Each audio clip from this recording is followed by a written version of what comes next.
दोस्तों, बिहार सरकार की ओर से एक अपडेट निकल के आ रही है जिसमें बताया जा रहा है कि परिचारी और क्लर्क के लिए भर्ती आई हुई है, जिसे हम जानेंगे क्या क्या है इसमें, एज क्राइटेरिया क्या है, इसमें कौन सी योग्यता होनी चाहिए और कब से कब तक ये फॉर्म भरा जाएगा। इसके बारे में हम डिटेल्स में पूरी बात करेंगे।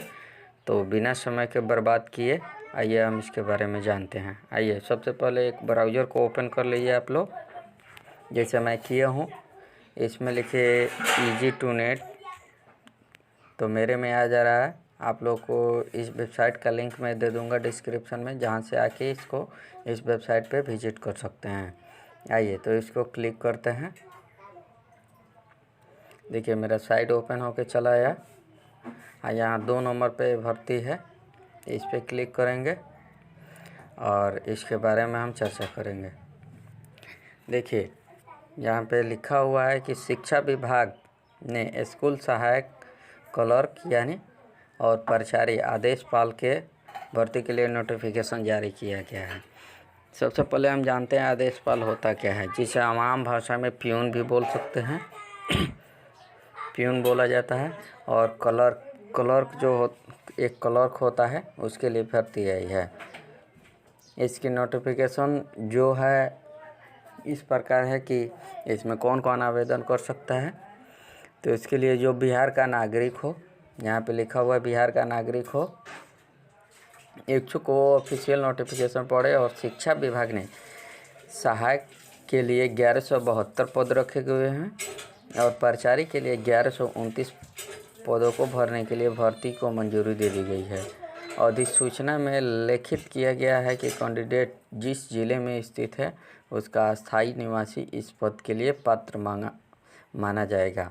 अधिक जानकारी के लिए नीचे दिए गए विवरणों को ध्यानपूर्वक पढ़ें। यानी कहने का मतलब है कि आपको क्लर्क के लिए 1172 और आदेशपाल के लिए 1129 भर्ती, जिसमें एक ये भी अहम बात है कि आप जिस ज़िले के हैं उसी ज़िला में अप्लाई कर सकते हैं, दूसरे ज़िले में नहीं अप्लाई कर सकते हैं।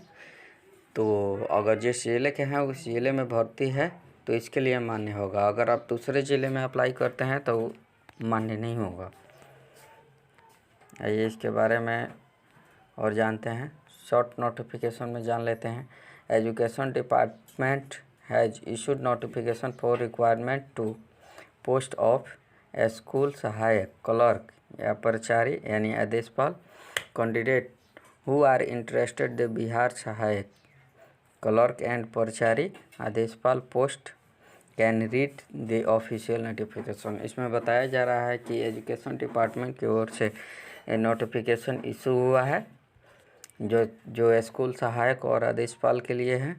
अगर जो कैंडिडेट इसमें इंटरेस्टेड है वो आवेदन कर सकते हैं और पढ़ सकते हैं। आवेदन करने से पहले इस नोटिफिकेशन को पढ़ लें।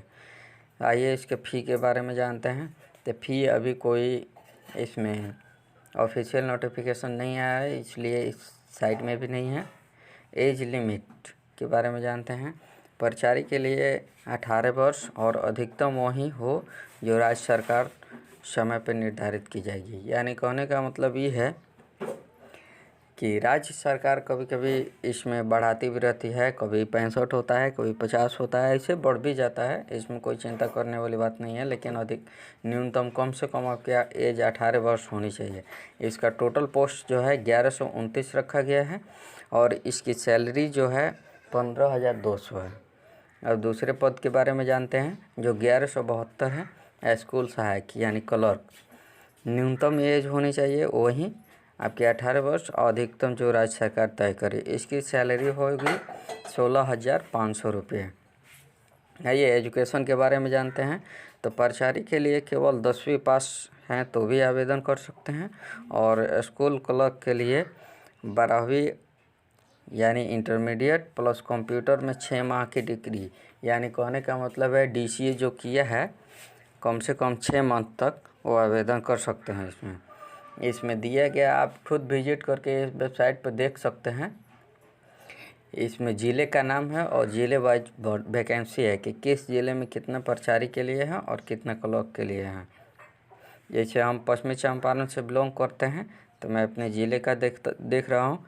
जैसे मेरे ज़िले में परिचारी के लिए 25 हैं और वो क्या होता है क्लर्क के लिए मेरे ज़िले में 9 सीट हैं। आप जिस भी ज़िले से आते हैं आके यहाँ पे देख सकते हैं। और इसकी बहाली कैसे होगी इसके बारे में सबसे अहम बात यह है कि कैसे इसकी बहाली होगी इसके बारे में जानते हैं।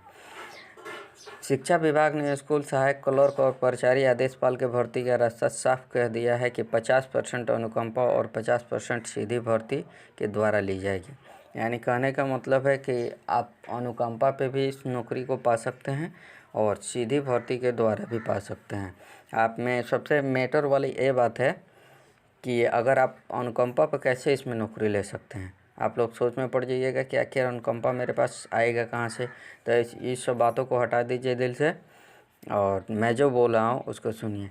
कहने का मतलब है आपके गार्डियंस थे जो आपके पापा और दादा, अगर काम करते वक्त उनकी मृत्यु हो गई है बहुत दिन पहले चाहे अभी फ़िलहाल में, तो उन पे आश्रित लोग जो उनके नाती और पोते हैं या उनके बेटे हैं वो इस अनुकंपा पे नौकरी ले सकते हैं। और सीधी भर्ती क्या है इसके बारे में भी जानते हैं। जहाँ तक मैं समझता हूँ कि सीधी भर्ती का मतलब यह होता है कि विज्ञापन जारी करके नए सिरे से योग्य भर्ती कराना, लेकिन अभी कोई सूचना नहीं है इस सीधी भर्ती को कैसे ली जाएगी। इसकी किसी तरह से अभी सूचना जारी होता है तो इस साइट पर अपलोड कर दिया जाएगा। आइए अब इसके सिलेक्शन प्रोसेस को बिना समय को बर्बाद किए जानते हैं। परिचारी सभी अभ्यर्थियों के फॉर्म जमा करने के बाद 10वीं के अंक के आधार पर मेरिट लिस्ट आरोही क्रम में जारी की जाएंगी।